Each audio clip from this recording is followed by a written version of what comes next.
The opinions and suggestions expressed on the following program are solely those of the participants and not necessarily endorsed by program sponsors or any radio station, media company, or platform broadcasting this program. The following program is a product of Causeway LLC. The information in this broadcast is not intended as investment, tax, or financial advice. Matthew Moore is not a licensed investment advisor and speaks solely from his experience and opinions. All information in this broadcast is for entertainment or educational purposes only. Matthew Moore, Causeway LLC, and the company or platform broadcasting this program is not responsible for the success or failure of any person's investment decisions or purchases. Matthew Moore, Causeway LLC, and the company or platform broadcasting this program makes no and expressly disclaims all representations, warranties, and guarantees with respect to this broadcast and its sponsors. Investing in any market is inherently risky and can be financially dangerous. Invest at your own risk. Government officials will continue to inform as this story unfolds. Welcome to Cryptocurrency with Matthew J. Moore, the Bitcoin-focused radio show that's waking the masses to the fiat money Ponzi scheme. Money is changing, and your freedom is at stake. So stick around and learn how to empower yourself for this new digital age. Now, here's your host, Matthew J. Moore. Welcome, America, and welcome the world. That's right. No matter where you are or who you are, I want to welcome every single one of you, Bitcoin lovers, newbies. Maybe you're an expert. We welcome you. You're now listening to Cryptocurrency with Matthew J. Moore.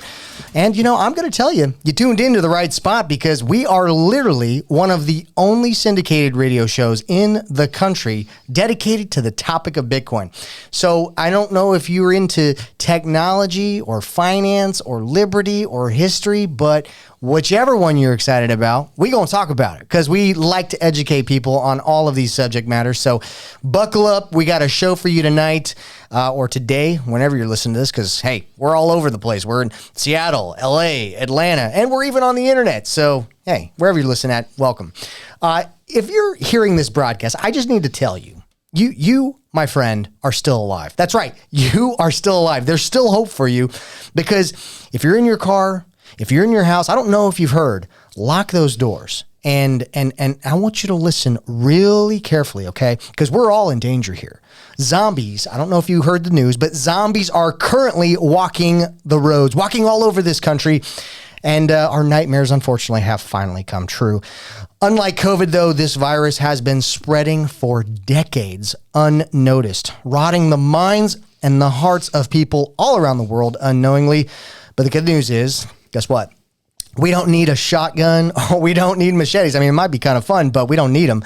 And we most certainly don't need some pharmakeia injection to or some kind of centralized response. We are literally, we've got the solution. We've got the antidote because these are not your normal zombies. These are what I call fiat zombies. And the only cure is a dose of Bitcoin education.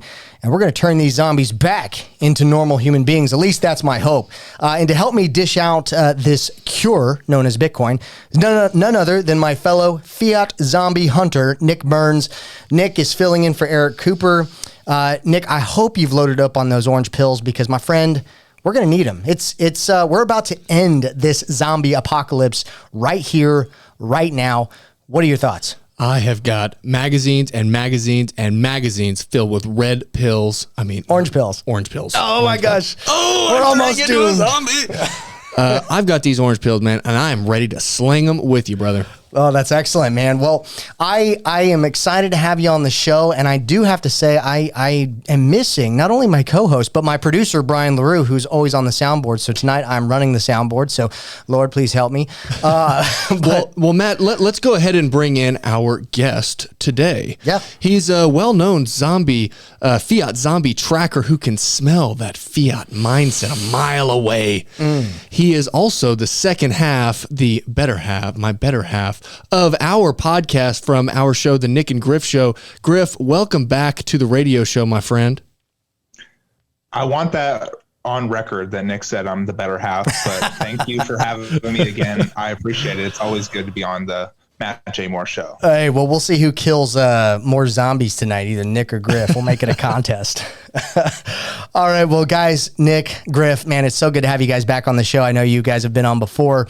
I wanted to start here. This is probably a new subject or a new term for a lot of people, but in your own words, can you explain, because everybody who's tuning into this radio show, they might just be randomly in their car and they heard us say the word Bitcoin, right? And they they kind of know what it is, but they don't really know. So why are you guys so passionate about Bitcoin? Why are you doing all this? Man, I guess right out of the gates, I'm a disciplined guy. I like to lower my time preference. I like to think about the future, and that's what Bitcoin is about, man. And that's what I'm excited about. That's true. Griff? Yeah, I couldn't agree more with Nick, but I also just like to save my money in a network that doesn't inflate. Just knowing that one Bitcoin will always be one Bitcoin is something that I think is invaluable. So that's why I'm also so passionate about it. Love it. Well, Griff, we are obviously having a little fun here with the term fiat zombie on this show. But for those who don't know, can you explain what fiat is first and foremost before we keep going? Yeah, well, people have used lots of different things for money throughout history, but most recently in 1971, when we got off the gold standard, we started using what would be called fiat money, or money that is not backed by any commodity. More so, it's backed by a government. So currently we're in an era where we live in a fiat world. Everybody uses fiat. Everybody in the world is pretty much using a government-backed money. You know, that's very, very well said, and that's exactly right. But, you know, I wanted to ask you, both of you, really, this is a question for both of you. When you describe fiat money, would you describe it as kind of like a disease of an idea? Like, how does one get a fiat money mindset? How do you define it? Man, Griff and I were thinking about this earlier. I don't know that I would say that it is a disease, but because I do think that we've got a choice in this. But I would say that a fiat mindset is what is the shortest term decision that I can make? What is the most instant gratification decision that I can make? I would think a fiat mindset is, you know what? I'm going to go get some McDonald's because I don't care about my health. I don't want to go home and put in the time. I don't want to prove the work of making my own meal. I don't want to go to the gym. I'd rather sit on the couch because it feels better to sit on the couch. But we all know that the longer term benefits of eating healthy and going to the gym are better. But those are hard decisions. And you know who doesn't make hard, disciplined decisions? A fiat zombie. Yeah, though that's a good point. In fact, you almost need, like you said, discipline in order to, or time preference, which you had mentioned earlier. Absolutely. Well, Griff, I'll toss another question your way here. In the Bitcoin space, we often hear about this idea of time preference. I think this is so important. Griff, can you explain how Bitcoin fixes the time preference mentality? Yeah, so Bitcoin is obviously has a fixed money supply. And in a world that would have a fixed money supply, you could almost say that the world couldn't afford so many inefficient products or errors or products that come out, not because they might be better than something else, but maybe just because they're a little bit flashier. So I think Bitcoin almost fixes the time preference because it's going to be hard to get this hard money out of people's hands. Nobody wants to give up their sats for something that they don't like. And I really think that's how Bitcoin can fix time preference for a lot of people, just in the sense that they are not going to want to spend their money on something that is silly or something that won't actually help their life. Yeah, and you're going to have a lot of people who are going to say, well, Bitcoin is not a good store of value because it goes up and down and is extremely volatile. And all of us here know that that's not true. I mean, yes, it is volatile over the short term, but over the long term, it's actually done a phenomenal job of growing in purchasing power and being a good place to store your wealth if you have a 4 or 5 year time horizon and longer.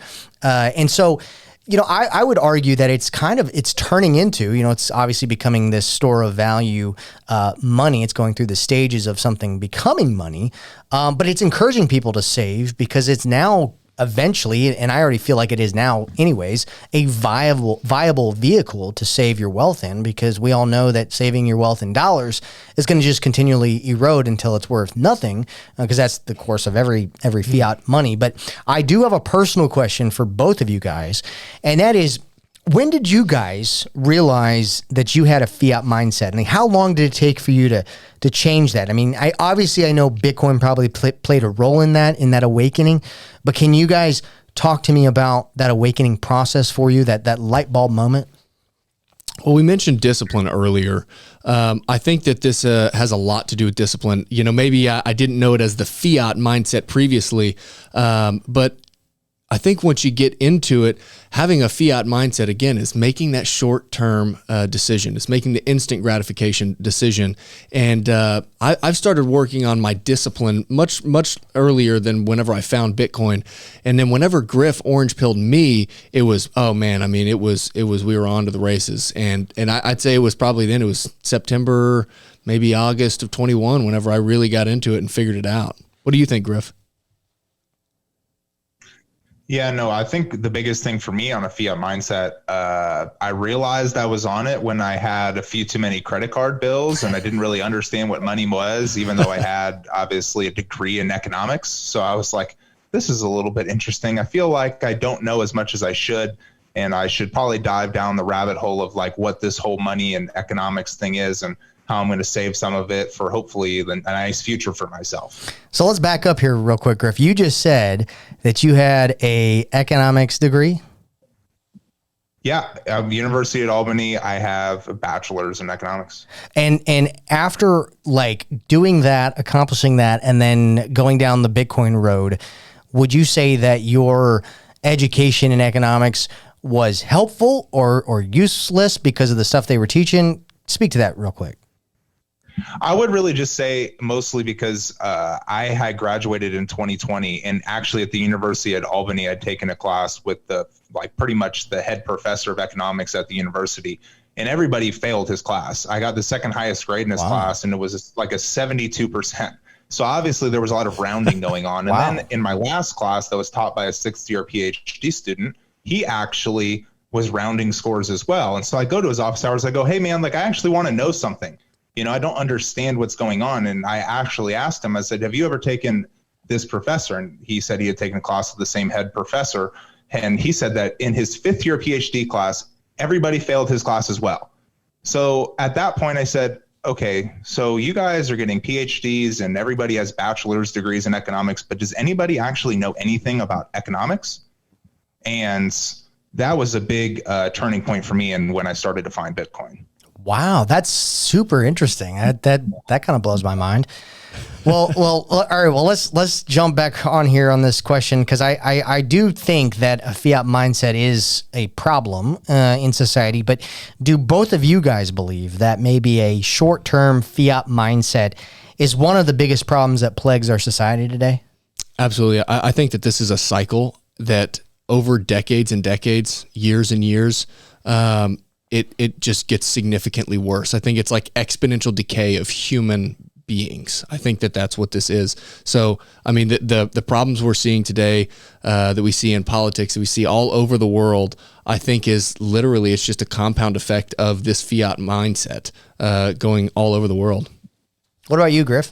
Yeah, couldn't agree more. I mean, when you think about our economy and what's happened, it's clearly become more evident that it's more important who you know than what you know.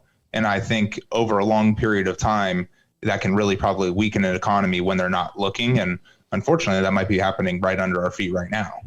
Yeah, that's so true. Well, Griff, Guy Swan was actually on the show once, and he said that money is half of every transaction in the world. And if you break the money, you break the world. Can you give us some examples of where the money is broken and how it broke other parts of the world? Maybe say in our food, health, or some other area? Yeah, a lot of Bitcoiners would argue if you fix the inputs, the outputs will take care of themselves. So obviously fix the money, you fix the world. I work in healthcare. I work in sales of healthcare, and it's evident to me, I've only been working it about a year and a half. Efficiency is not the number one question.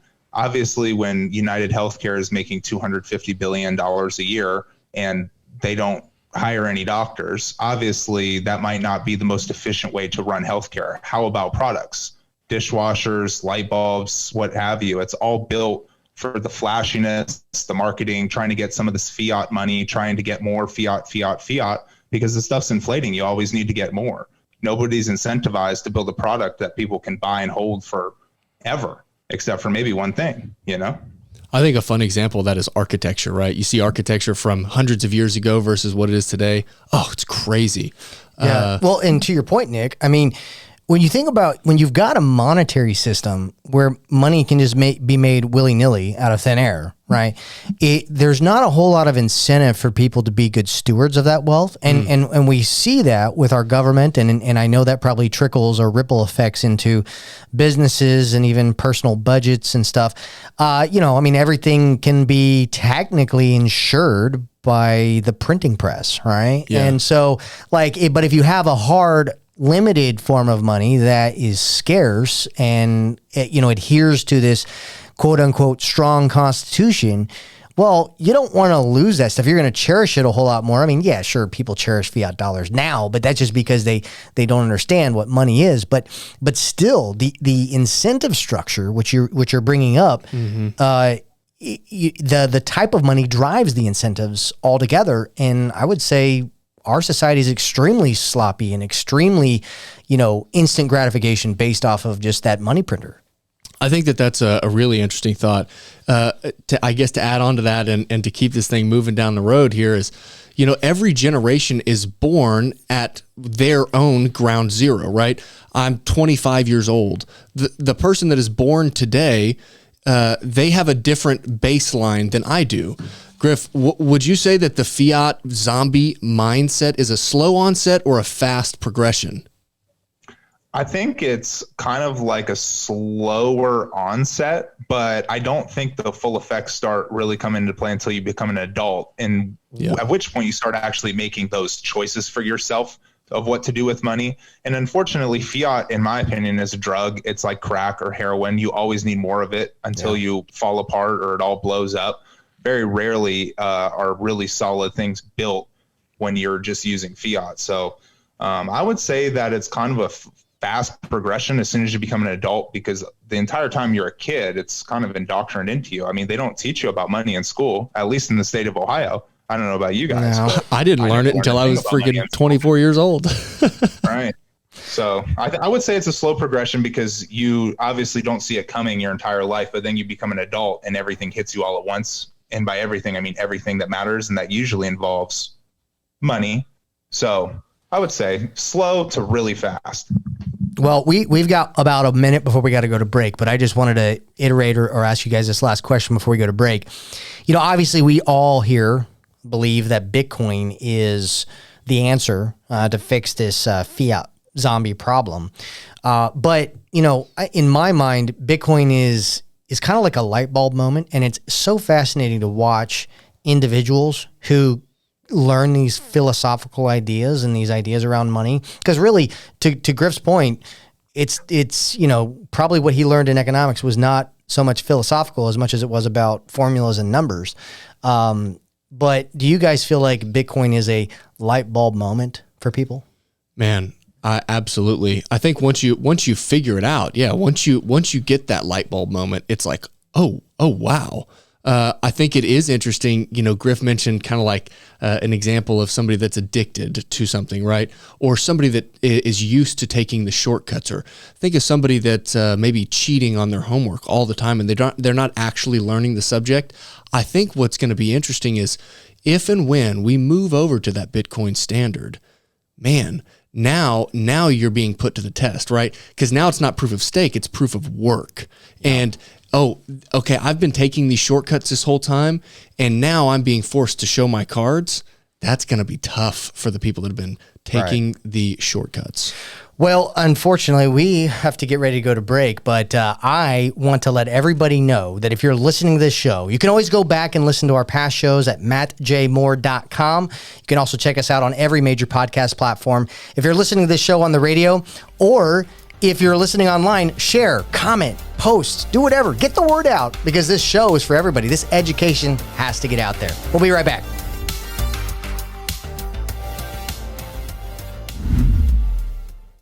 Do you enjoy listening to my radio show, Cryptocurrency with Matthew J. Moore? Have you ever thought about being featured on the show as a loyal listener? What about winning some free Bitcoin? Can't go wrong with that, am I right? Well, today is your lucky day, my friend, because we're building a community for this show. For just $15 a month, you can become a member of the radio show. And in return, you'll have the chance to win $100 of free Bitcoin and be featured on the show.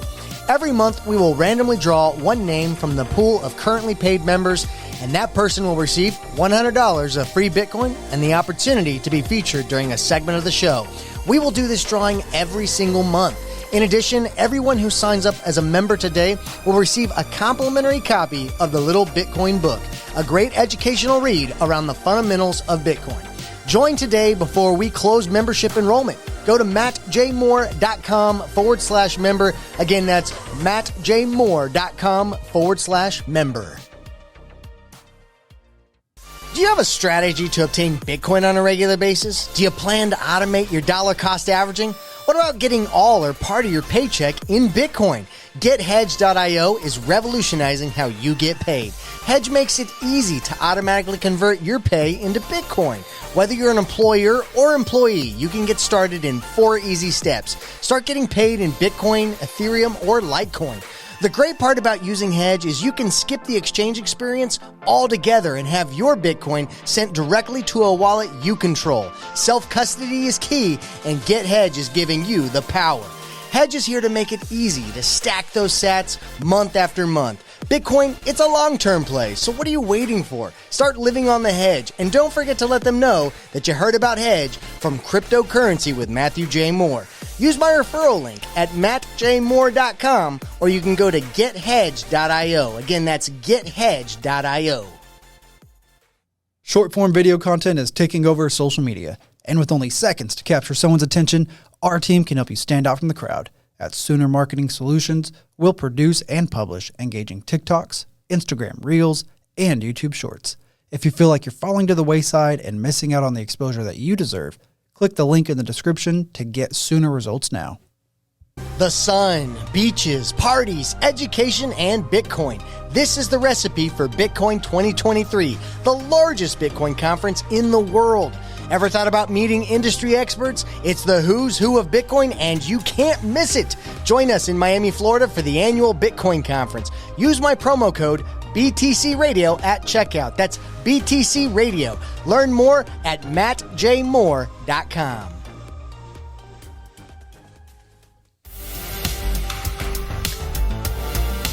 Welcome back, America. That's right, you're in the right spot. It's round 2, ding, ding, ding, of America's Bitcoin-focused radio show. And whether you're a Bitcoin lover, newbie, or expert, I made this show for you.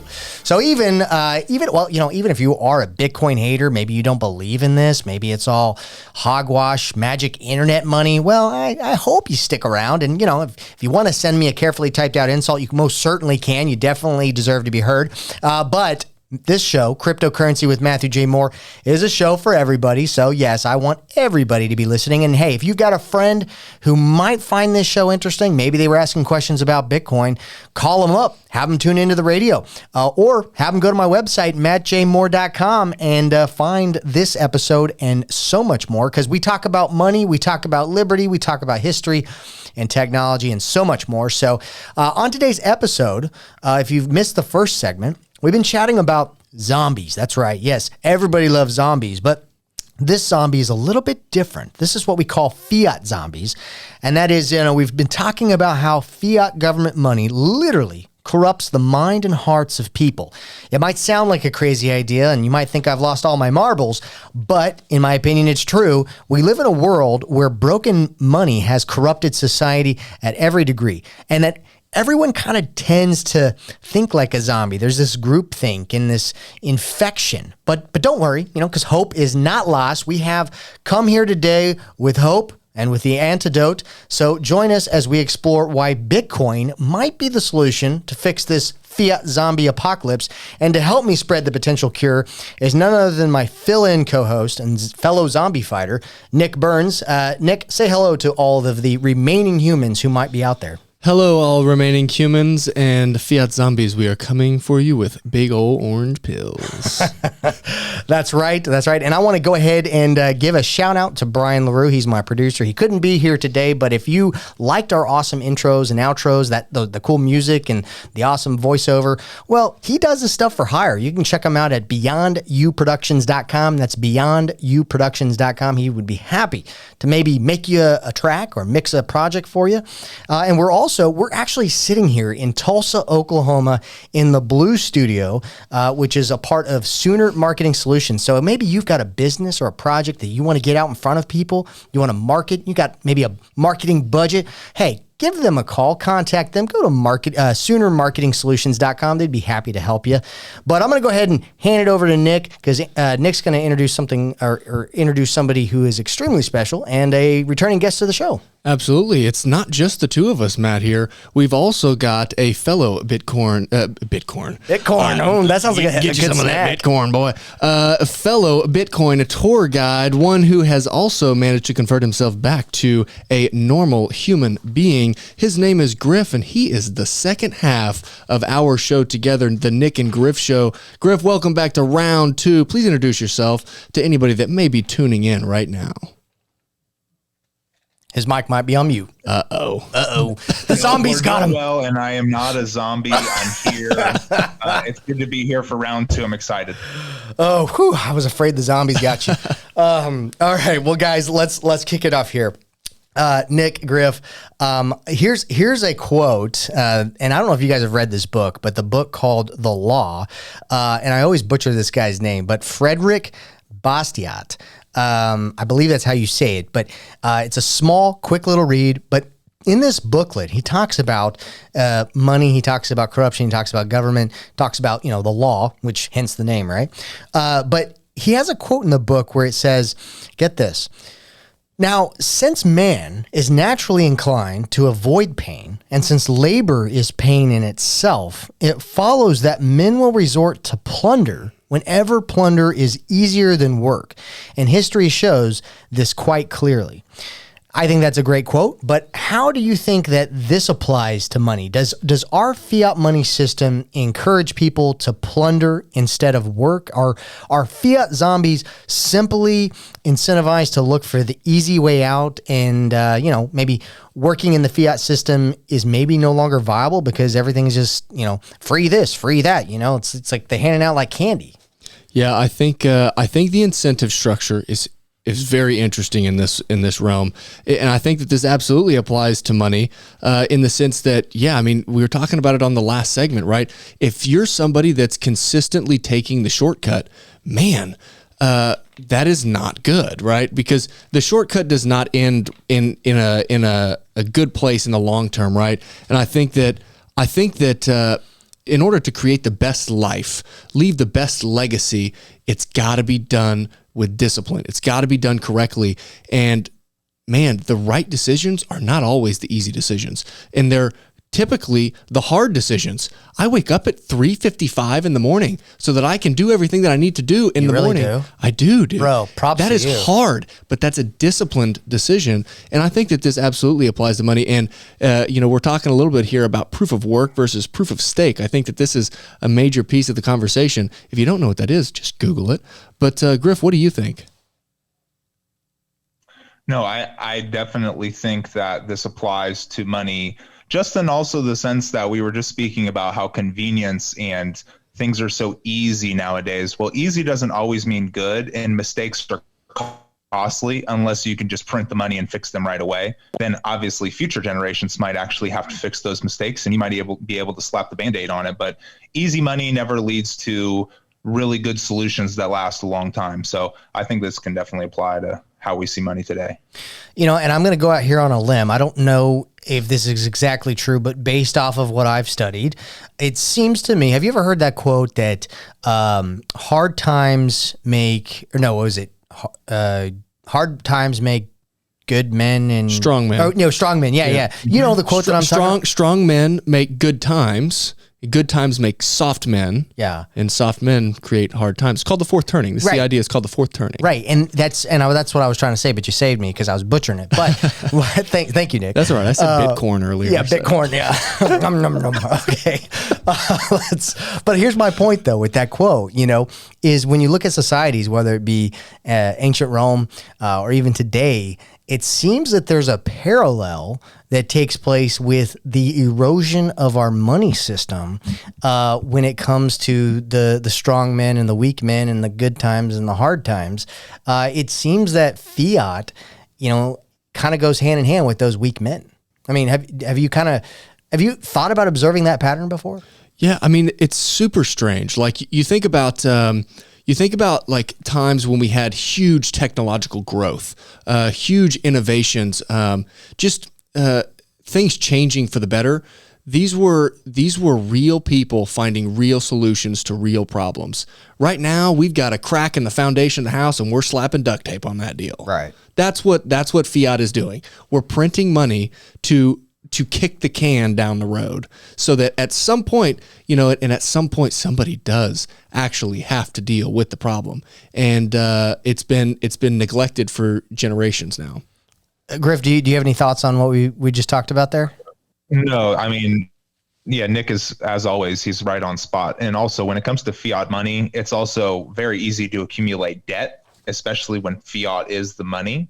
And obviously, if you have a problem in today's society, you're extremely encouraged to obviously just get rid of your pain with a little bit of debt, maybe a little credit card here, a little loan here, a little 30-year mortgage here, anytime that you need money to finance for anything, you almost have to borrow it from somebody else. And I think there's a correlation between fiat and debt. So obviously fiat and weak times and weak men and things like that, obviously debt is no good for anybody. So I kind of do think it correlates to weak men, easier times, things like that.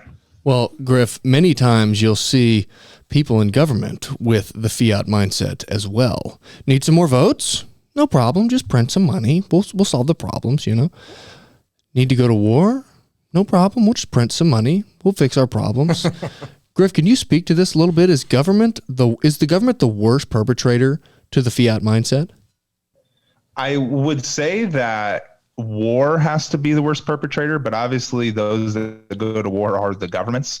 And government never has an incentive to fix or solve any of the problems. And obviously, if you're a Bitcoiner, you're infatuated with how amazing the incentives program is within Bitcoin that allows miners and nodes and all the participants to work together to solve these problems as efficiently as possible. And so I think, Nick, I don't know if you agree with this, but the government is probably the worst perpetrator because not only do they not have an incentive to solve the problem, they're about the most inefficient middleman that we've ever seen. They never actually fix anything efficiently. So, I would say in today's times, the government is the worst perpetrator because if you ever introduce an idea of Bitcoin to anybody, one of the first questions they'll ask you is, well, who's going to build the roads? And then you have to really start working that example back to them and go, hey, well, the government's really contracting out who's building the roads. And you can't tell me that you know very many efficient government programs. And if you do live in an area where there are efficient government programs, let me know about it because I might stop by. Yeah. Well, it's funny you say that because they are the most inefficient middleman, but they also do it at not just the expense, but destroying the people that they're supposedly doing it for. Well, Griff, what do you find the most concerning is the most concerning about fiat zombies in that fiat mindset that we're talking about? Is there anything that like keeps you up at night, or is Bitcoin just so inevitable that it doesn't even really bother you? The inevitability of Bitcoin definitely makes me sleep easier at night, knowing every 10 minutes there's going to be another block hashed into this public ledger that's immutable that anybody with a computer and internet connection can theoretically go back and trace.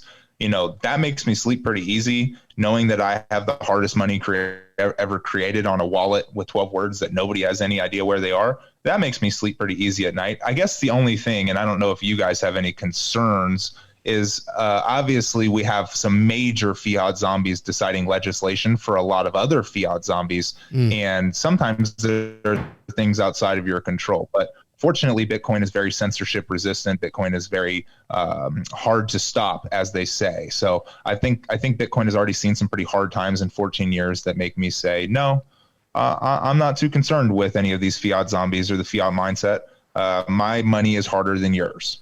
Yeah, and I would say the only thing that really keeps me up at night is not so much anything about Bitcoin per se, but more so every time you have these historical and monumental shifts in monetary policy of, like, let's say a nation state holding the world reserve currency, or the average lifespan of a fiat currency, because they all end up going to zero anyways.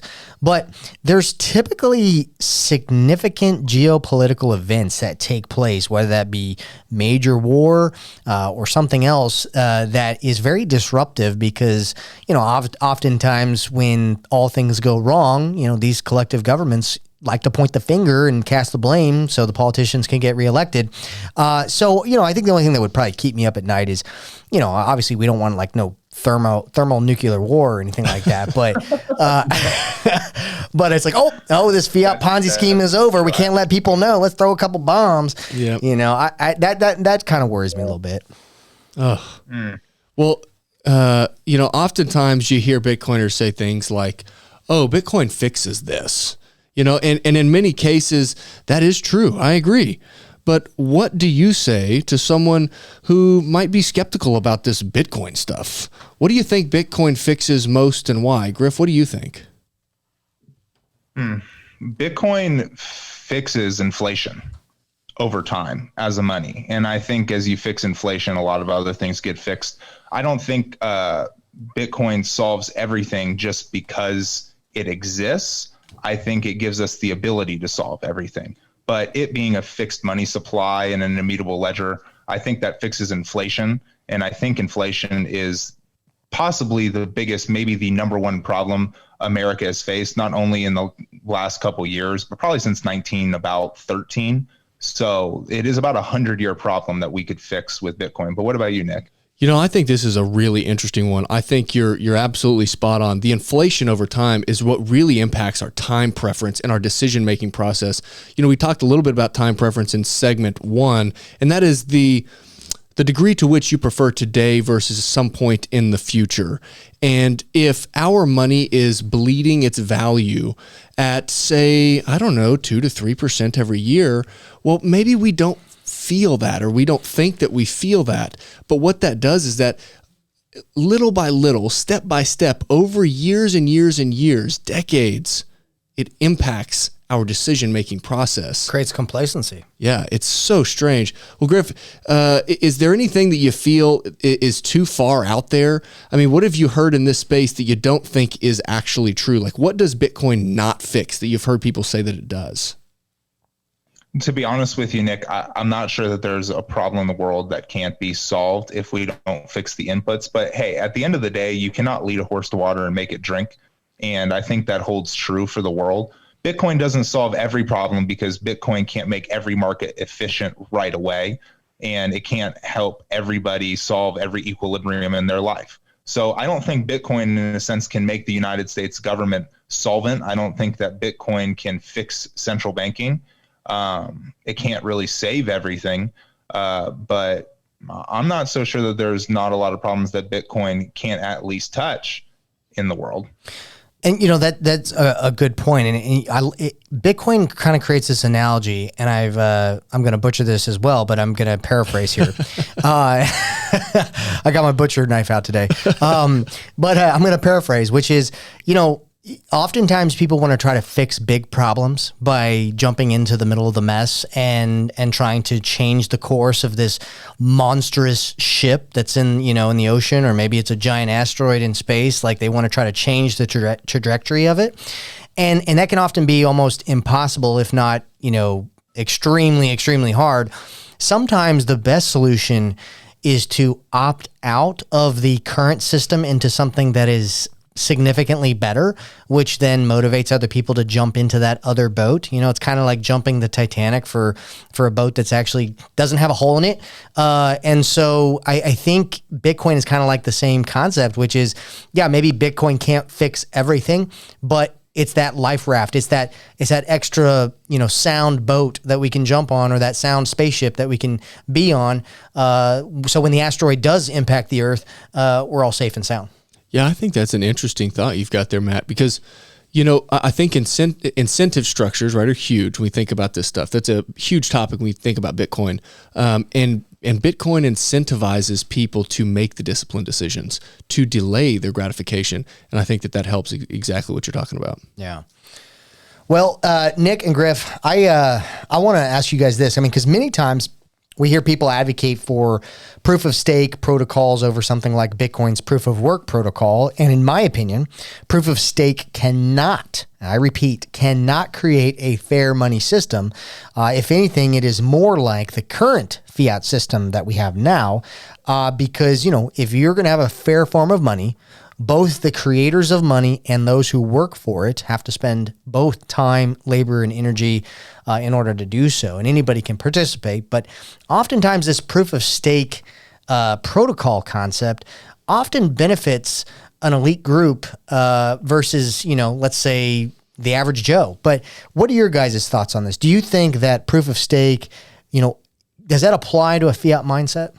Yeah, I think you hit the nail on the head there. The proof of stake is literally what it says. It's proof of stake in the system. The more stake you have in the system, the more control you've got of the system, which means the elites, right? The top 1 or the top half or the top 0.0000001 are able to control the system, and that means that decisions are concentrated versus letting a market find its own equilibrium. And I think that's what it should be, right? The masses should be able to find equilibrium, to use economics terms, I guess. And Griff, I want to get your take on that too, but we have to actually go to break. So when we come back, we'll talk more about that. I'll get your take on the proof of stake because I think that's an interesting concept to cover. But again, if you're listening to this show and you missed a segment of it or you missed some past episodes, you can always go to my website, mattjmoore.com. And if you're listening on the radio, hey, call up a friend, tell them to tune in. We got one more segment to go, and I hope you stick around because we want to educate you. Hopefully these are some new concepts, some new ideas. Stick around because we got a whole lot more.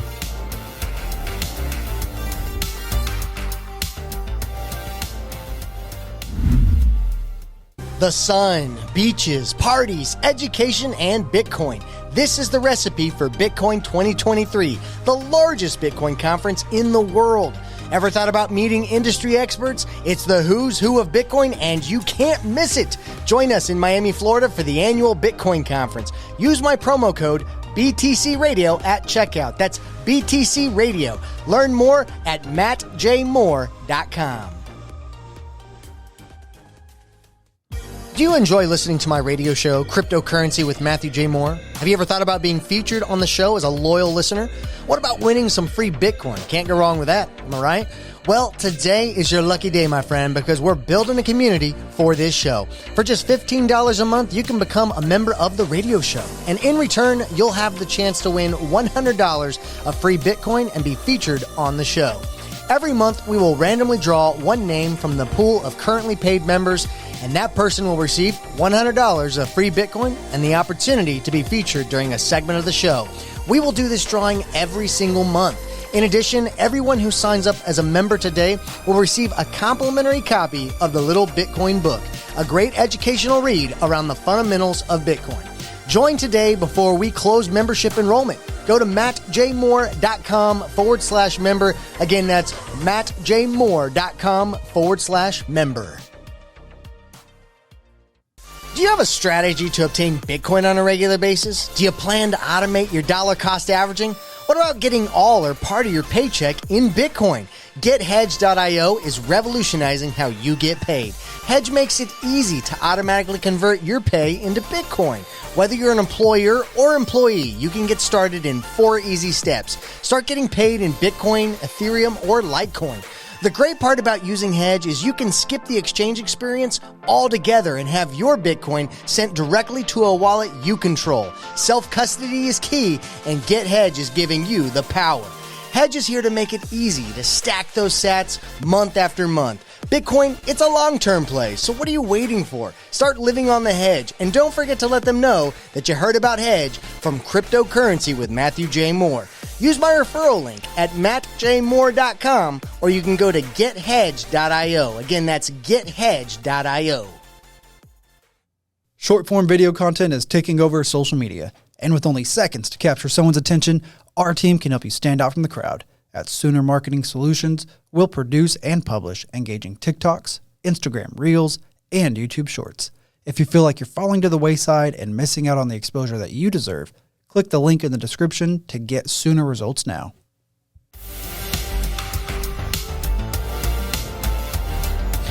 Welcome back, America. Guess what? It's round 3 of America's Bitcoin-focused radio show. And if you haven't grabbed your Bitcoin yet, we're actually, you got something to munch on. You're going to need a snack. We're getting it planted out in the field. That's right. That's right. Well, guys, whether you are a Bitcoin lover or a newbie, or maybe you're an expert, you consider yourself an expert, this show's for you. Yeah, we make this show every single week, and I hope you tune in same time, same place. We even want to welcome all those who disagree, because we want to have a conversation. And so if you're, on the interwebs, maybe you're listening to this on some kind of popular podcast platform, maybe YouTube, whatever platform, because we're all over the place. Leave a comment, share, like, tell us what you think. And, you can always go to my website, mattjmoore.com, send me a message, ask a question. We might cover it. But the truth is, Cryptocurrency with Matthew J. Moore, the show is for everybody. And yes, we are one of the only syndicated radio shows in America dedicated, and possibly, I'm going to say possibly the world, because I don't know radio markets around the world, but we might be the only syndicated Bitcoin radio show out there. A show where you're going to learn about liberty, history, money, and technology. And, we talk about things like energy. Gosh, it's endless. I mean, Bitcoin is such a deep rabbit hole, and I hope you continue down this road with us. But on today's episode, we've been chatting about this thing called Fiat zombies. Yep, that's right. Zombies are real. And I don't know if you know that, but it's just not the normal kind of zombies that you're kind of expecting. We're actually discussing things like, how does our current monetary system turn people into mindless fiat zombies? And fiat means fiat money, government money issued by decree, really has no backing. But we're answering this question of, can Bitcoin fix this problem? And in our opinion, I think it can. And to help me close out this final segment is our very own zombie survivor, Nyc Burns. Nyc, welcome to part 3 of the show. You ready to keep on chopping away at these zombies? I am ready to hash this thing out, man. Love it. Okay, well, hey, I wanted to tell you, I'm missing a couple people today. And Nyc is filling in for my co-host Eric Cooper, and I'm missing my my producer here. So we're making sure this show happens, because we're dedicated to you. We're dedicated to the topic of Bitcoin. But if you liked that savvy intro and outro, maybe you like our music, the soundtracks, or maybe the sound effects, you can always go check out Brian LaRue. He's my producer. His stuff is at beyonduproductions.com, and he is for hire. So if you got some project to mix, maybe you got to make some kind of custom music track, he's the guy. So go see him at beyonduproductions.com. We're also here in Tulsa, Oklahoma. This is where we started this party, and we are broadcasting from Tulsa, Oklahoma in the Blue Studio, which is with part of SoonerMarketingSolutions.com. And if you got something that you want to get out there into the public, maybe you got some marketing ideas for your business, hey, hit up SoonerMarketingSolutions.com. They'd be happy to help you. Well, Matt, it's not just us here on the show today. Also with us, and somebody to help us put the cherry on top of this conversation, and also returning guest, Griff Dahn, with our show, the Nyc and Griff Show. Griff, are you ready to close this thing out strong? Absolutely ready to do it with you guys. Man, you get me sweating all the time. Sometimes I think those zombies get you, but hey, we're good. We're live and strong. But hey, Griff, before we went to break, we were talking about this concept, the differences between proof of stake protocols and proof of work protocols, and how Bitcoin is a proof of work protocol, which actually requires, or anybody can participate in a proof of work protocol like Bitcoin, and both the person who is mining or creating Bitcoin into existence, or those who are using it or spending it, they both have to spend time, labor, energy. They have to expend all these resources to either make it or earn it. Whereas proof of stake, if you are kind of closest to the individuals who kind of create the proof of stake protocol, well, you might get some kind of special treatment. You might be able to accumulate a lot more of it before everybody else. But there tends to be this correlation between proof of stake and fiat money and the way our system is currently designed. And you'll have a lot of people advocating for proof of stake because maybe it's quote unquote faster or cheaper in order for people to use. But it's really not, if you want to measure things by the definition of money, in my opinion, it's not a good form of money because it's an unfair system. What is your take on this? Am I off the rocker here? No, I think you're right on it. I think what you're also trying to describe a little bit is trust. When it's proof of stake, there's just so much trust that has to be involved in the system for it to work. And that trust also just happens to need to be placed with the people with the most money, or in Ethereum, it's proof of stake. So whoever the validators are, you can't even actually perform a transaction if those node operators or those high value proof of stake operators don't want your transaction to go through. It just won't go through. So I think the world today lives on a proof of stake model in the sense that almost every fiat zombie in the world, and maybe even if you're a Bitcoiner, have to rely on centralized organizations for information, money, direction. And that is a lot of trust. That is a lot of proof of stake. That is a lot of nobody verifying anything if it actually happens. So I think proof of stake is most closely related to how much trust there is in the system, and Bitcoin is trustless. So I think that is a feature, not a bug. So you're telling me because of the way Bitcoin is designed with its proof of work protocol, that it can actually be more decentralized than maybe a proof of stake system? Bitcoin is the only network that allows you to transfer value without a trusted third party. And that alone makes it maybe the greatest computer science innovation ever, because now the internet that did decentralize information, that has taken down the Goliaths of information, now the same thing can happen to money, because now we can actually transfer value digitally with no trusted third party all over the world instantly for free. That's a good point. Well, Griff, we've been talking a lot about fiat. We've been talking about zombies, more so fiat zombies. But can you explain a little bit to the people about how our own podcast is helping us to win this apocalyptic war? Yeah, I think that anybody that is willing to put their name, image, likeness, their credibility on the line for a monetary asset that, like I was just saying, helps people transfer value without a trusted third party, and that produces blocks every 10 minutes and does so many great things and has so many breakthroughs for computer science.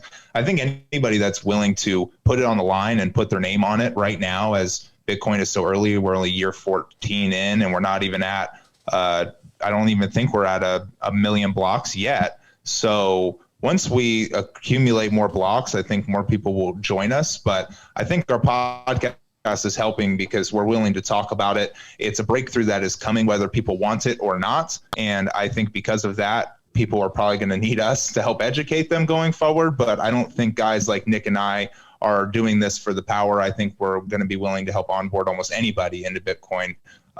Once the apocalyptic war and the zombies start coming, you might want to know how, to buy some of that ammunition. And I doubt they're going to take paper money. Yeah, no, that's true. Well, I do want to ask you guys, you guys have a podcast and you guys create great content. I want you to tell people where they can find this podcast. Second, I want you guys to share, do you guys have any upcoming goals? Like, how is this bear market treating you? It's kind of a 3-pronged question. Yeah, I think it is interesting that we started the podcast. First episode aired January 8th of 21. I mean, it's like literally the start of the bear market, right? Which I think is hilarious. Your first question: where can you find us? We're on all the major platforms. We operate on Twitter as our main tool to kind of interact with the community. It is at Nyc and Griff Show. That is spelled a little unique. It's at NYCANDGRIFFSHOW. At Nyc and Griff Show, and we've got video on Spotify and on YouTube. The question is how are we different? What do we do different? We are normal people. We've got normal jobs, and we are committed. We are disciplined, right? We are thinking long-term. We crank out content every single week. Our show here, season 2, is Satoshi Saturdays, and we crank out a 25-minute max episode. We're talking about all kinds of stuff that's happening, and we think about it from our own perspective as normal people, and I think that that's valuable. Well, guys, that is all the time that we have for today's show, but I want to thank you for tuning in, and Nick and Griff, thanks for filling in and helping me have a conversation about fiat zombies. I really want to have you guys back because I have a blast every time I have you guys on the show. And I want to encourage you, if you're listening, go check out their podcast. And hey, go to my website, mattjmoore.com, because I got a lot of content. We'll see you next week, same time, same place.